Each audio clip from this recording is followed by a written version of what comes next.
বিসমিল্লাহির রহমানির রহিম। আলহামদুলিল্লাহ ভালো আছি। আপনি ভালো আছেন?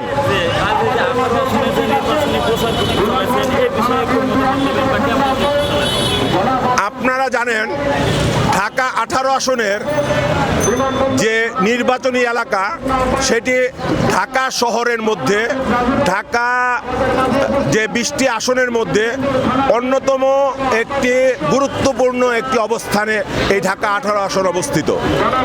এখানে 35টি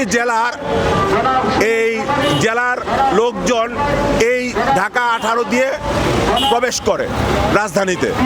সেই হিসাবে ঢাকা 18 খুব গুরুত্বপূর্ণ একটি নির্বাচনী এলাকা। এই নির্বাচনী এলাকায় আমার বিশ্বাস আমাদের প্রিয় নেতা জনাব তারেক রহমান উনি ইতিমধ্যে এখানে খোঁজ খবর নিয়েছেন।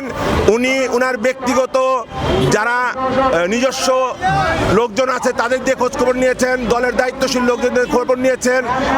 যেহেতু নির্বাচন অত্যাসন্ন, ঢাকা 18 আসনে এখনো প্রার্থী ঘোষণা করা হয় নাই, সে হিসাবে এই প্রার্থী নির্বাচনের ক্ষেত্রে ঢাকা 18 আসনে উনি অবশ্যই আমার মতে বিএনপির ত্যাগী নির্যাতিত নিপীড়িত নেতৃবৃন্দ ঢাকা 18 আসনে অনেকেই আছেন।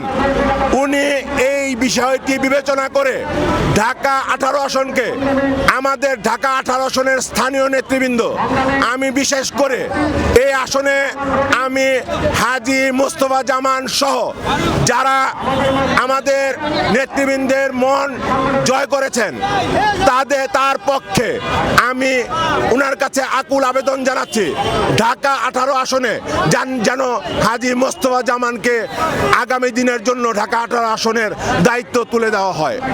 ভাই আরেকটা বিষয় একটু ক্লিয়ার করবেন, যেহেতু আওয়ামী লীগ থেকে আগামী 13 নভেম্বর যত আগামীকাল একটা ঢাকা শহরে লকডাউন ডাকা হয়েছে, তারা ঢাকা শহরে লকডাউন পালনের এই বিষয়ে কি বলবেন?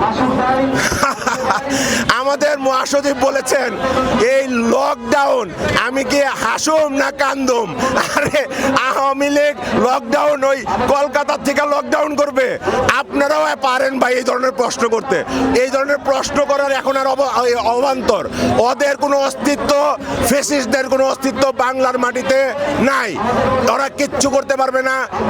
সকল ষড়যন্ত্র মোকাবেলা করে ইনশাল্লাহ আগামী ফেব্রুয়ারিতে বাংলাদেশের জনগণের যে কাঙ্ক্ষিত ভোটের অধিকার, সেই ভোট অনুষ্ঠিত হবে এবং বাংলাদেশ জাতীয়তাবাদী দল সেই ভোটে নিরঙ্কুশ সংখ্যাগরিষ্ঠতা অর্জন করে বাংলাদেশ রাষ্ট্রের সেবা করার সুযোগ পাবে এবং সেই রাষ্ট্রের সেবক হবে আমাদের প্রিয় নেতা জনাব তারেক রহমান।